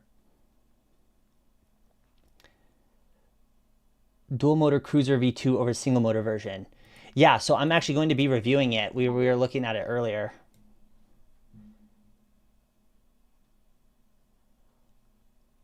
What was that noise?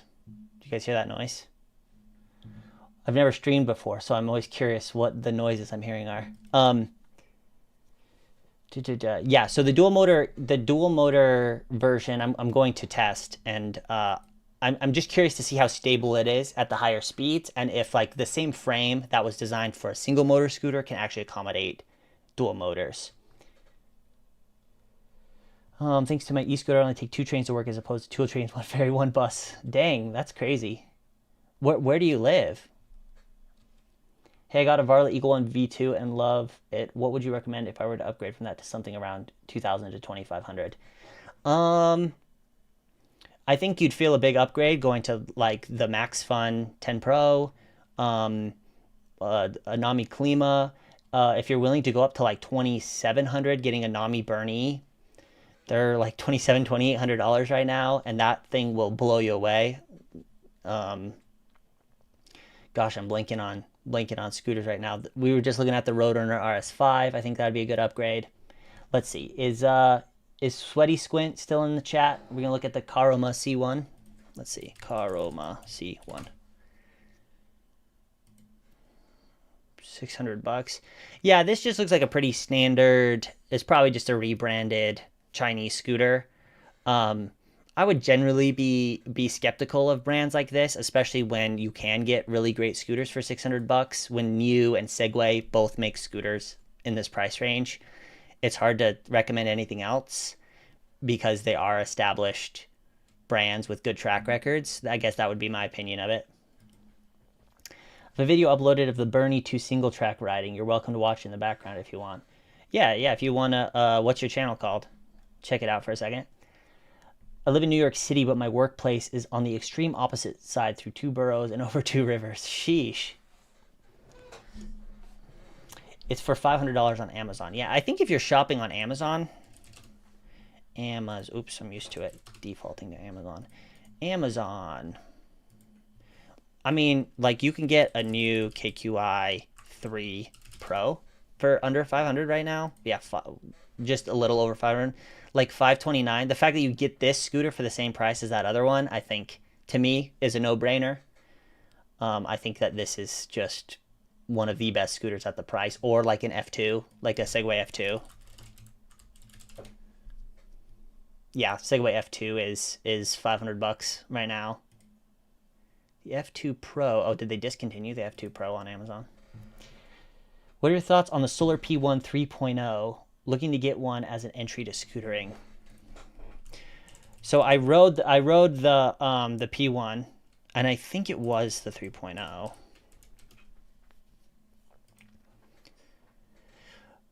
Yeah, I don't think it's. I think for the money, the speed is really good.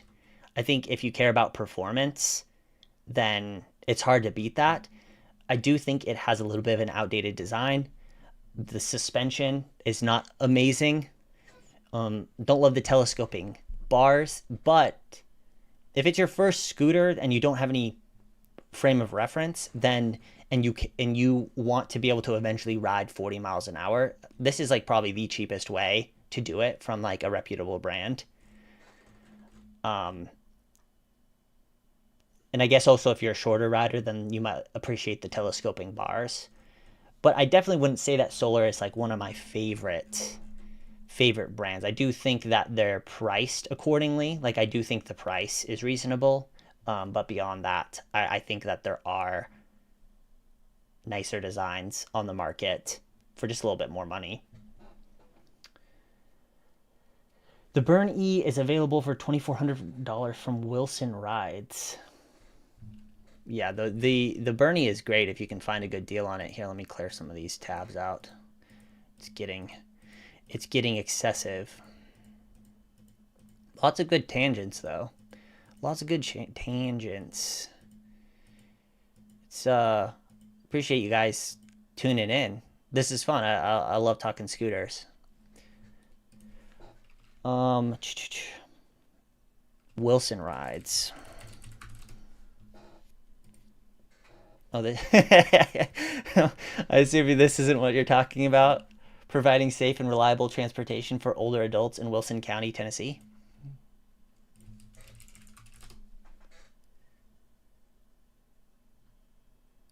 Oh, is it called Wilson e-bikes? Nami. Where are these guys located? Forest Hills, Queens Boulevard, New York. Oh, in New York. There's so many like distributors I've never heard of in New York.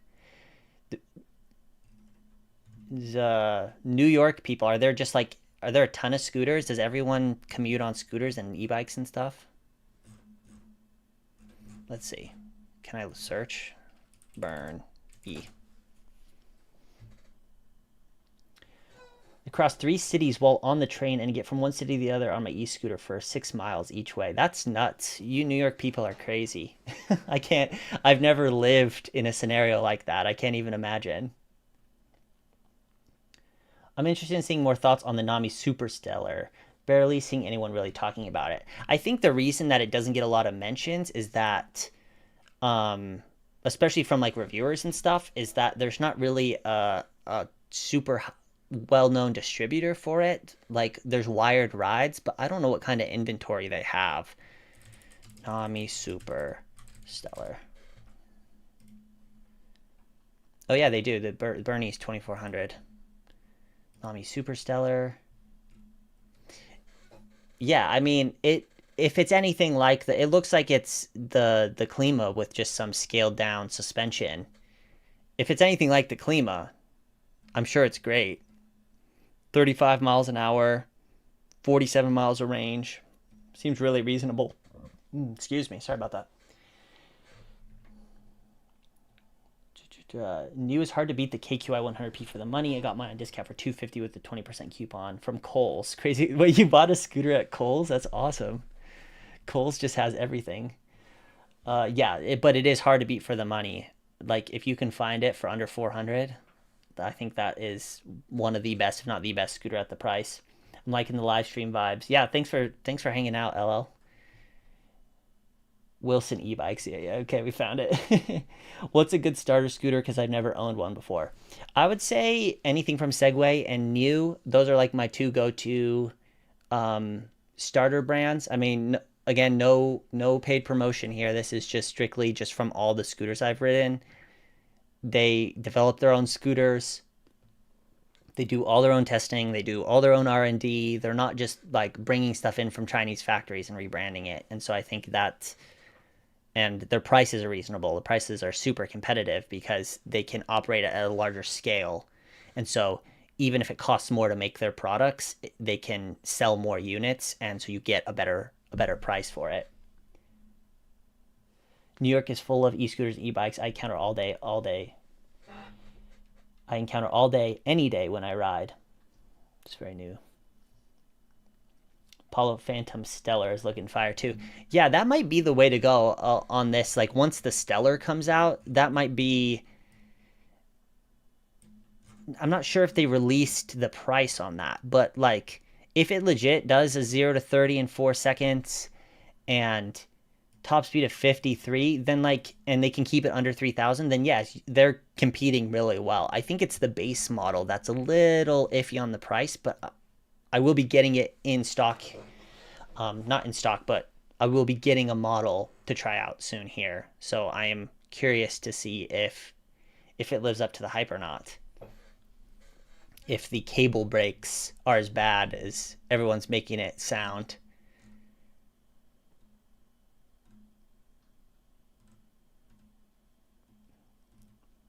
Cable brakes. For that price, hydraulic brakes are a must. Yeah, it seems like a lot of people want hydraulic brakes, and I honestly can't disagree, but they've put so much effort into their regen braking systems and into like the aesthetic of this scooter that I guess I can't blame them for not slapping uh, hydraulic disc brakes on it.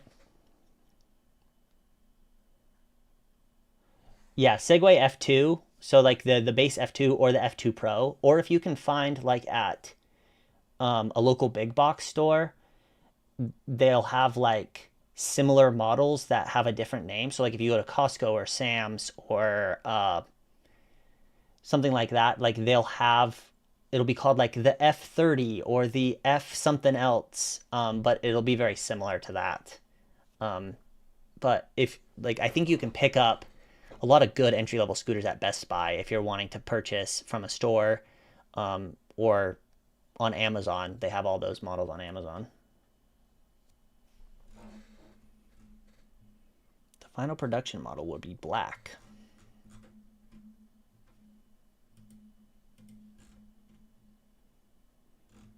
Yeah, suspension looks good.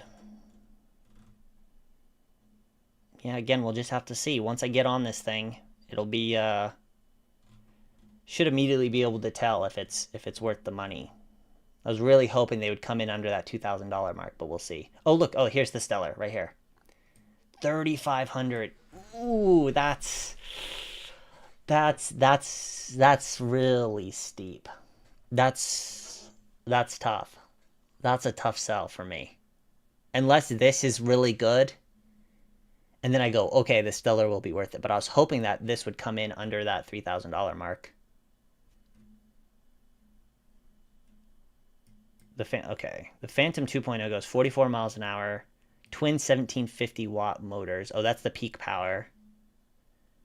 102 pounds, 50 miles of range. So you probably could get like 20 something if you have everything cranked to the max. Dual spring, no hydraulic suspension at $2,400. Again, is another hard sell. Semi-road dual discs and power RBS. I love when they trademark their brakes. Segway does this stuff too, where they'll like trademark everything. The SegRide technology. You're like, just explain what it is. Don't give me a trademarked term. I don't know what this means. Semi-road dual disc and power RBS. Oh, regenerative braking. So dual. So it's just cable brakes. Okay. But it's not. Is it? It's not drum brakes. This looks like drum brakes though. Are these not drum brakes? No. Okay. Oops. What did I do? What's up, everybody? I'm excited to. I thought it was drum, but it's not drum. Well, at least it's not drum, I guess. Oh yeah, there it was right there.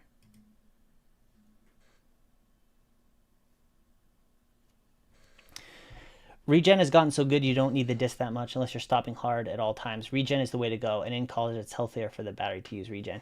Yeah, no, I understand. I understand like they want the regen to be your primary braking method. It's definitely The best thing from the it's Apollo definitely Pro. something you have to train yourself to do. I think if all you ride is like if you have an Apollo scooter, you probably eventually get used to just primarily using the regen braking, but using another lever as your braking is definitely not intuitive, at least for me. Like I find myself always using the brakes, like just because that's what my instincts tell me to do, and I would need to train my instincts to do other things. But I do understand that the regen braking is good, but I also don't see like why for the price they couldn't have just put hydraulic disc brakes for the people that wanted them. I guess that's my only gripe. The price on the Stellar is a bit high for the specs. Yeah, but again, I defended the Apollo Pro, the original Apollo Pro, because I'm a big advocate of saying like don't just tunnel vision on the specs. There's more to a scooter than the specs, and I still agree with that. And so I think it is so much money though that you would like to see, at least initially, see the specs line up to a certain extent with the price that they're asking.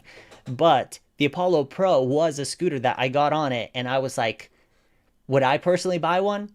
Probably not, but do I get it? Yes, I definitely get it. And everyone who actually bought one got what they were looking for, which is, I think, the key. If they deliver on what they're trying to do, then in that case, it's worth it. It's a product's worth what people are willing to pay for it. 60 volts for $3,500. Yeah, I mean, it probably would have been nice to see 72 volt, but I don't think that makes or breaks whether or not like it's going to be a good scooter.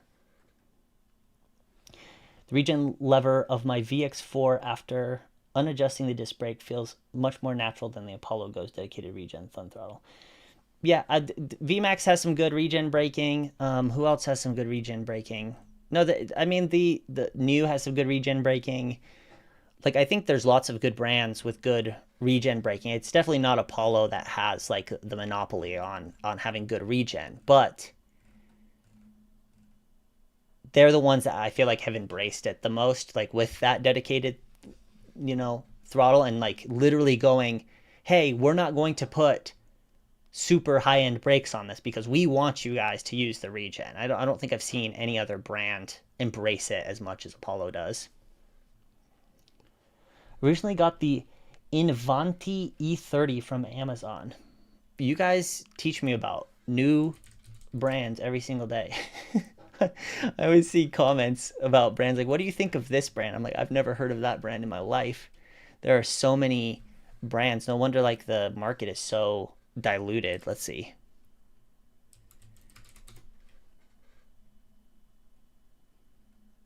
Invanti E30. Yeah, it looks pretty standard. Looks like a high boy, like a high boy S2.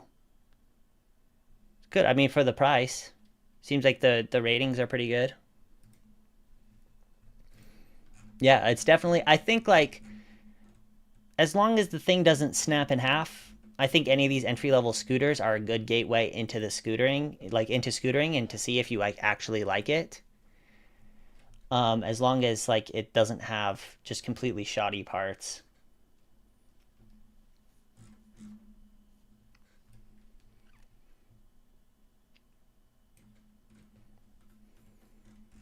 Let's see. Yeah, there's the Apollo. Is there any more info? Has Voro put up any more information about their big boy scooter? Voro Motors.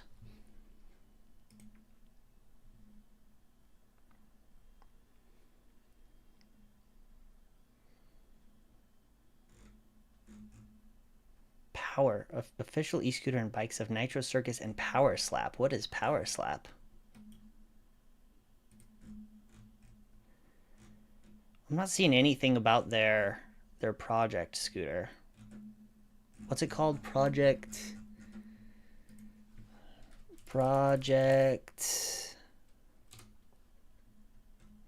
Yeah, nothing on here.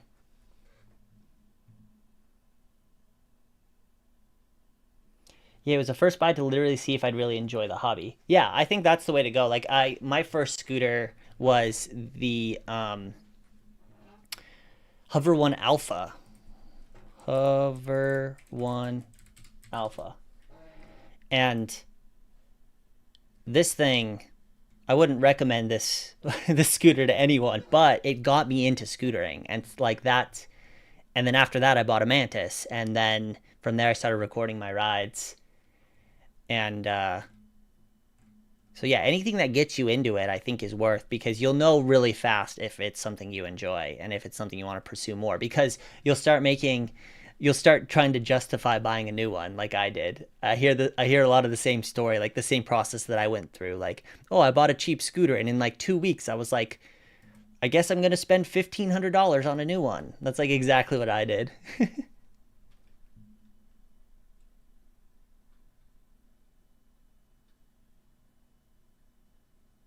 I will say if you're on about the weight limit, it might struggle a bit. Yeah, all entry level scooters are going to struggle with adult riders, especially if you're going up a hill.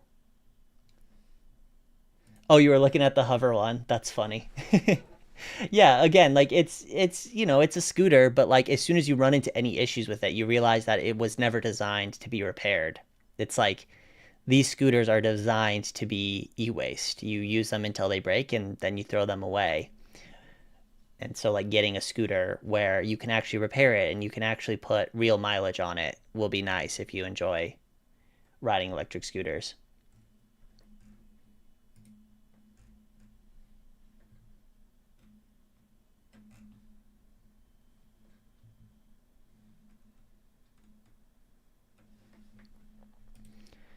All right. Any last questions? I think I've covered everything I want to cover. I think this was an awesome first stream.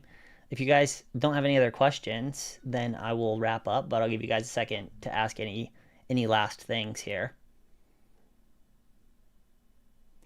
How do you like the Segway F2 Pro? I like it. I like it a lot. I tested it for a little while, and I put out a review on it on Electric Scooter Guide's channel a few months ago. Electric Scooter Guide.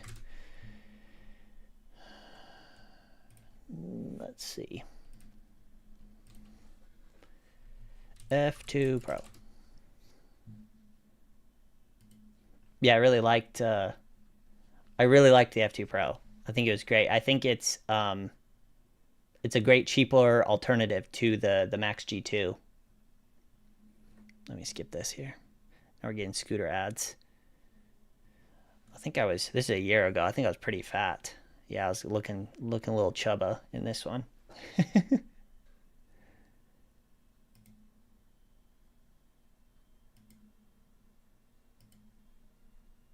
Actual performance numbers in a bit, but let's first look at the design and features. The styling is not too different from the.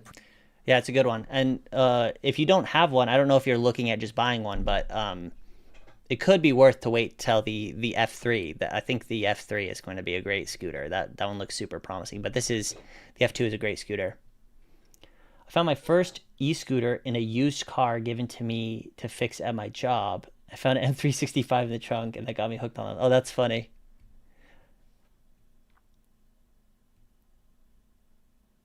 Did you just like found it in the trunk and you decided to take it for a ride, or they didn't want it, or what? That's funny.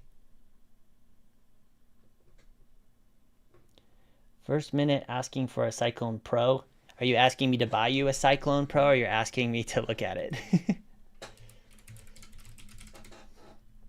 Cyclone Pro scooter.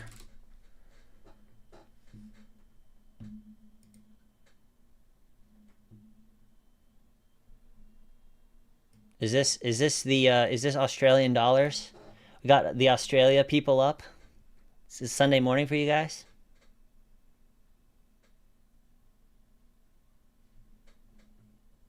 Yeah, Australia has a bunch of brands that I've never heard of. People will ask me, they'll be like, yeah, like Dragon. That's another brand that people are like, are you gonna test the Dragon Mega Ultra? And I'm like, I've never heard of that brand, and I look it up, and it's Australian. Had the Segway F2 Pro for over a year now, put over 2,500 miles on it. Suffered rear flap, everything else is solid. Nice. Nice. Again, good to hear that the scooters I recommend are holding up over the long term. Yeah, I mean, this looks pretty good. I don't know how much 2,000 Australian dollars is. Let's see. AUD to USD. 2,000. 1,300 bucks. 60 kilometers an hour, 3,200. Yeah, that seems about right. That seems decent. It's got a few kind of outdated parts on it, but looks solid. Looks like just a pretty. Oh, you know what? Is this the old Apollo Ghost? This almost looks like the old Apollo Ghost. Kind of similar. Yeah, a little bit of outdated design, but you know, probably not a bad scooter. Would you buy me one? I have a cheap. Uh, Unfortunately, I'm not Mr. Beast. I can't purchase scooters for people, but thanks for tuning in. They traded in the car, so I got to keep anything they'd forgotten. They happened to forget it, so it was mine. Oh, nice. That's funny. It's funny the way things work out. I rode a scooter for the first time ever because my I can't even remember why my car wasn't working, or I didn't have it. I didn't have my car, and so I had to like ride a scooter to work, and work was only a couple miles away, but it was just far enough where I like didn't want to walk. So I would rent a scooter, and I was like, I think I'm just gonna buy one of these. I like did the math. I'm like, it's costing me like $12 every day to ride this to and from work. Like I make my money. Like if I buy a $400 scooter, I get my money's worth in a month.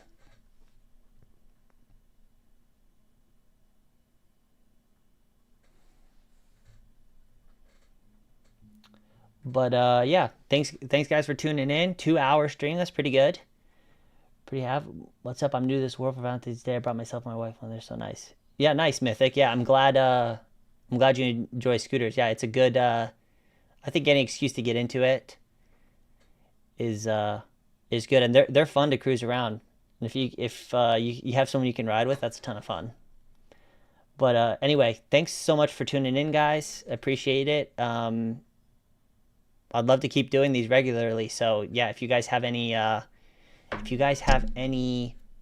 topics or ideas, definitely leave them in the comments section. Maybe I'll put up a community post and people can comment on that. But thanks so much for tuning in, and I will see you guys in the next video. See you guys in the